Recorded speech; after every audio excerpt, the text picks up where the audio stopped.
మొత్తానికి ఫెడరల్ రిజిస్టర్‌లో మొన్న డిసెంబర్ 29 హెచ్-1బీ ఏదైతే ఇప్పుడు వాళ్ళు కొత్తగా wage levels level 1, level 2, level 3, level 4 తీసుకొస్తున్నారు. 29కి పెడతామని చెప్పారు కదా! సో, అదైతే పెట్టారనమాట. అంటే దీన్ని బట్టి మనకు అర్థమైందేంటంటే, ఇంకా నెక్స్ట్ ఇయర్ లాటరీ ఉండదు. లాటరీ ఇన్ ద సెన్స్ ఇది కూడా వేజ్ లెవెల్ కూడా లాటరీయే. బట్ నార్మల్ లాటరీ ఇప్పుడు మనం ఇదివరకులాగా అప్లికేషన్ చేసుకునేటువంటి లాటరీ అయితే ఉండదనమాట. సో 85,000 అది ఎలా ఉంటదో యాజ్ ఇట్ ఈస్ అలానే ఉంటది. ఒక మెయిన్ చేంజ్ వచ్చేసి ఏంటంటే లెవెల్ 1, లెవెల్ 2, లెవెల్ 3, లెవెల్ 4 వాళ్ళ స్టేట్‌ని బట్టి దాన్ని బట్టి సో ఇప్పుడు మీ వేజెస్ ఎలా కాలిక్యులేట్ చేసుకోవాలి ఏంటి అనేది నేను ఒక వేరే వీడియోలో చూపించాను కదా! ఒకవేళ మీరు కనుక మిస్ అయ్యుంటే అది లింక్ కింద డిస్క్రిప్షన్‌లో పెడతా. మీరెళ్లి మీ స్టేట్‌లో మీ పర్టిక్యులర్ జాబ్ రోల్‌కి మీకు ఎంత సాలరీ వస్తుంది అనేది చూసుకోండి. ఓకే. ఈ పర్టిక్యులర్ వీడియోలో అసలు పాసిబిలిటీస్ ఎలా ఉంటాయి? నెక్స్ట్ ఇయర్ ఎవరికి ఎక్కువ వచ్చే ఛాన్స్ ఉంది? ఇప్పుడు ఇండియా నుంచి రావడం కుదరదు కదా! వాళ్ళ పరిస్థితి ఏంటి? సో, ఈ డీటెయిల్స్ అన్నీ మాట్లాడుకుందాం. నచ్చిన రిక్వెస్ట్ ప్లీజ్ ఒక లైక్ అయితే ఇవ్వండి. లైక్ ఇస్తే కొంచెం వీడియో యూట్యూబ్ ఆటోమేటిక్‌గా స్ప్రెడ్ చేస్తది. ఇంకెవరైనా సబ్స్క్రైబ్ చేసుకున్న వాళ్ళు ఉంటే సబ్స్క్రైబ్ చేసుకోండి. ఇంక మన టాపిక్‌లోకి వెళ్ళిపోదాం. వాళ్ళు చెప్పిన దాని ప్రకారం ఫెడరల్ రిజిస్టర్‌లో పబ్లిష్ చేశారు. సో, ఫిబ్రవరి నుంచి ఈ రూల్ స్టార్ట్ అవుతదన్నమాట. అంటే 2027 హెచ్-1బీ వాళ్ళకి ఇది అప్లికబుల్ అవుతది. అంటే 2026 మార్చిలో ఎవరైతే హెచ్-1బీ అప్లై చేస్తారో వాళ్ళకి అప్లికబుల్ అవుద్ది. ఓకే.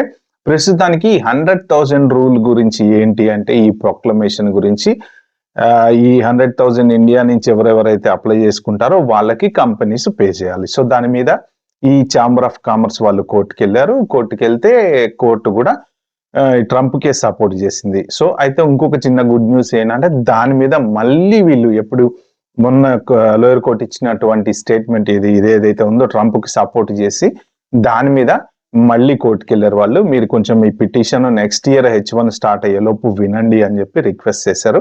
సో, కోర్టులు కూడా ఏమన్నాయంటే మోస్ట్ ప్రాబబ్లీ ఫిబ్రవరిలో మేము అంటే హియరింగ్‌కి తీసుకుంటాము అన్నట్టు అన్నారనమాట. ఒకవేళ అదృష్టం బాగుండి గనక ఆ కోర్టు ఫేవర్‌గా వీళ్ళకి ఛాంబర్ ఆఫ్ కామర్స్ వాళ్ళకి ఫేవర్‌గా ఇస్తే సో, మోస్ట్ ప్రాబబ్లీ 100,000 ఉండకపోవచ్చు. బట్ అది ఎలా జరుగుతది ఏందనేది ఇంకా లోయర్ కోర్ట్ మొన్న వాళ్ళు చెప్పింది ఏంటంటే ఇది బోర్డర్స్‌కి సంబంధించింది కదా! ప్రొక్లమేషన్ కాబట్టి ట్రంప్‌కి రైట్ ఉంటుంది అని చెప్పి చెప్పారనమాట. సో, ఇంక నెక్స్ట్ ఏం జరుగుతదో చూడాలి.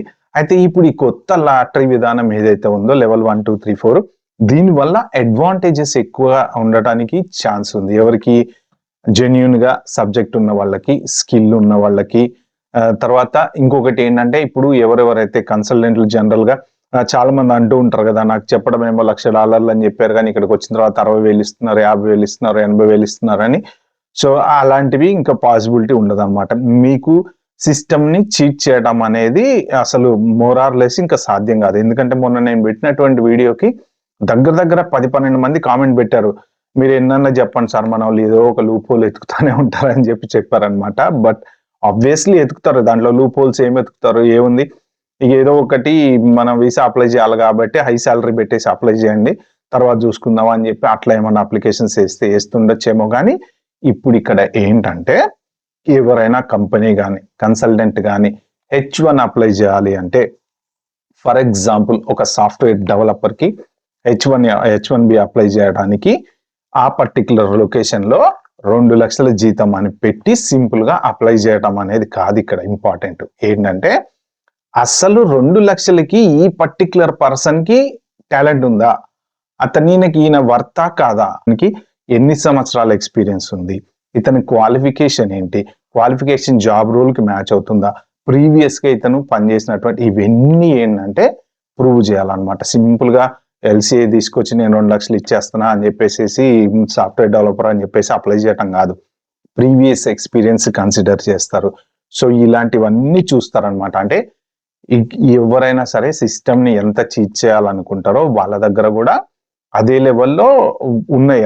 ఇప్పుడు ఆర్టిఫిషియల్ ఇంటెలిజెన్స్ సాఫ్ట్‌వేర్ తోటి ప్రతిదీ వాళ్ళు తెలుసుకున్నారు. వాళ్ళ దగ్గర ప్రాజెక్ట్ ఫైర్ వాళ్ళు ఏదైతే కంపెనీస్ 175, 200 కంపెనీస్ ఇన్వెస్టిగేషన్ చేశారో దాంట్లో వాళ్ళకి అన్ని రకాల లూప్ హోల్స్ తెలిసిపోయినాయి అన్నమాట. తెలిసిపోయినాయి కాబట్టి సింపుల్‌గా మళ్ళీ ఇదే ఫ్రాడ్ దాంట్లో ఎలో చేయనియ్యరు కదా! సో, అయితే ఏంటంటే ఇప్పుడు దీంట్లో అడ్వాంటేజెస్ ఎవరికి ఉంటాయి అంటే మోస్ట్ ప్రాబబ్లీ ఇప్పుడు ఇండియా నుంచి ఎవరైతే ఫస్ట్ ఒకప్పుడు లాటరీ ఉన్నప్పుడు ఏంటి ఇష్టం వచ్చినట్టు వైన్ షాప్ లైసెన్స్ లాగా 10-12 వేసేసారు.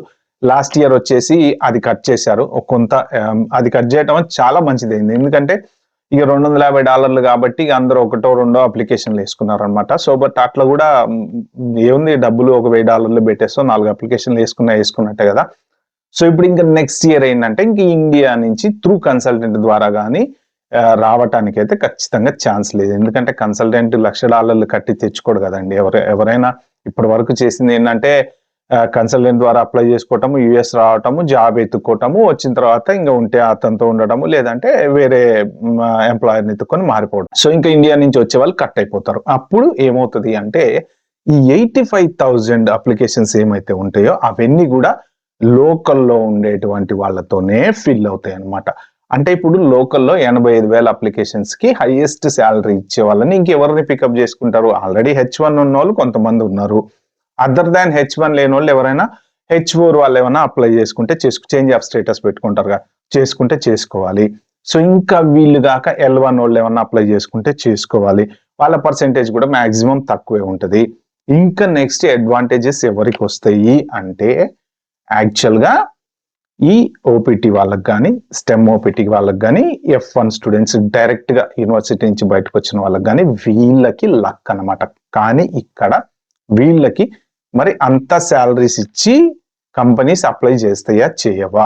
ఒకవేళ అంత శాలరీస్ ఇచ్చి కనుక అప్లై చేయకపోతే ఈ 85,000 అప్లికేషన్స్ ఫిల్అప్ అవ్వకపోతే మళ్ళీ second round lottery, third round lottery కూడా జరగచ్చేమో. అది ఇంకా ఎలా జరుగుతుంది అనేది కరెక్ట్ తెలియదు. కానీ ఎక్స్పర్ట్ ఒపీనియన్స్ అవి ఇవి ఏదో కొంత చదివితే అర్థమైంది ఏంటంటే ఏదైనా మళ్ళీ దీంట్లోంచి కూడా ఏదైనా వీళ్ళు లూప్ హోల్ ఎతుకుతారేమో అన్నట్టు ఒక చిన్న డిస్కషన్ చూసి అనమాట ఎక్కడో. అంటే ఏంటంటే ఫస్ట్ అప్లై చేసి పడేద్దాం, ఇందా చెప్పాను కదా, ఏదో ఒకటి అప్లై చేసి ఇప్పుడు స్టూడెంట్స్ ఉంటారు కన్సల్టెన్సీ నుంచి అప్లై చేస్తారు, 1,00,000 ఎంతకో అప్లై చేస్తారు, వాళ్ళకి H1B వస్తుంది.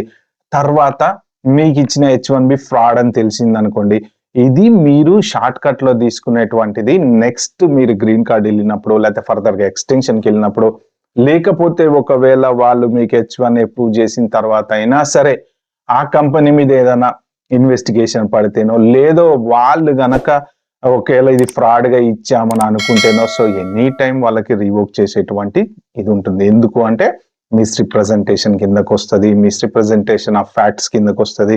సో మీ ఎక్స్పీరియన్స్ మ్యాచ్ అయిందా లేదా, ఒకవేళ బై మిస్టేక్ వచ్చినా ఎక్కడైనా ఏదైనా తప్పు జరిగితే మాత్రం డెఫినెట్ గా రివోక్ చేస్తారు. దాని ఇంపాక్ట్ మీకు ఫర్దర్ నెక్స్ట్ రేపు పొద్దున మీరు ఎక్స్టెన్షన్కి వెళ్ళినప్పుడు, లేదు ఒకవేళ రివోక్ అయితే మళ్ళీ స్టాంపింగ్కి వెళ్ళినప్పుడు, మళ్ళీ ఇండియాలో స్టాంపింగ్ చేయించుకోవాలి కదా, అప్పుడు ఎప్పుడో ఒకప్పుడు అయితే మాత్రం ఖచ్చితంగా పడుతుంది. కాబట్టి ఎవరైనా సరే మీరు ఒక కన్సల్టెంట్ ని చూస్ చేసుకొని H1 అప్లై చేయాలి నెక్స్ట్ ఇయర్ అని అనుకుంటే మాత్రం మీరు ఒక మంచి కన్సల్టెంట్, అంటే అందరు కన్సల్టెంట్లు చెడ్డవాళ్ళని చెప్పలేము మనము.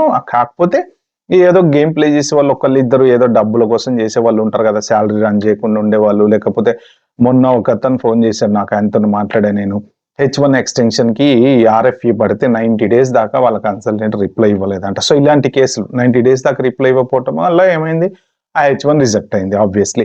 మరి దాని వల్ల రిజెక్ట్ అయిందా, దేని వల్ల రిజెక్ట్ అయింది, ఇప్పుడు ఎక్స్టెన్షన్ రిజెక్ట్ అయింది. సో అలాంటి కేసులు కూడా ఉండొచ్చు అనమాట. సో కన్సల్టెన్సీని మీరు నమ్ముకునేటప్పుడు ఏంటంటే వాళ్ళ గురించి తెలుసుకొని ఫ్రాడ్ కన్సల్టెన్సీయా, మంచి కన్సల్టెన్సీయా, ఇవన్నీ తెలుసుకొని తను అప్లై చేస్తే మనకి H1 వస్తుందా అవన్నీ చూసుకోండి. సో మీరు ఒకటి చేయకూడదు ఏంటి అంటే దొంగ శాలరీ పెట్టి H1 కోసము అప్లై చేయకుండా ఉంటేనే బెటర్. ఎందుకంటే లాంగ్ రన్ లో ఎఫెక్ట్ అవుతుంది. మీరు ఈ లోపు మంచి జెన్యూన్ గా శాలరీ ట్రై చేయండి, పెద్ద కంపెనీస్ లో జాబ్ ట్రై చేయండి.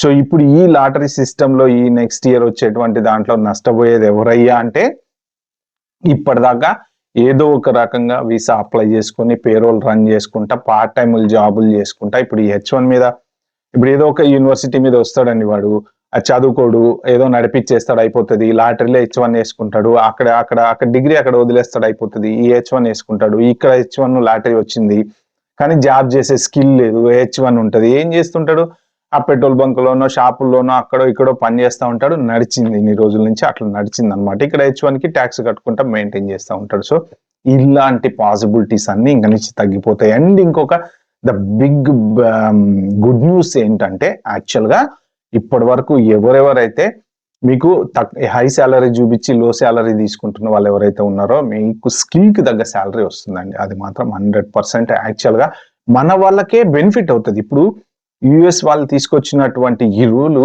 నిజంగా మన వాళ్ళకి బెనిఫిట్ అవుతుంది. ఎందుకంటే ఇన్ని రోజుల నుంచి H1 మీద వాడు ఏ జీతం ఇచ్చినా ఎందుకులే మనం వీసా మీద ఉన్నాం కదా అని చెప్పి పనిచేసిన వాళ్ళు చాలా మంది ఉన్నారు. ఇప్పుడు అట్లా ఆ ఛాన్స్ లేదు. ఇప్పుడు ఖచ్చితంగా LCA పర్ఫెక్ట్ గా మ్యాచ్ అయితేనే వాళ్ళు H1 ఇస్తారనమాట. సో ఒక రకంగా ఇది అడ్వాంటేజ్.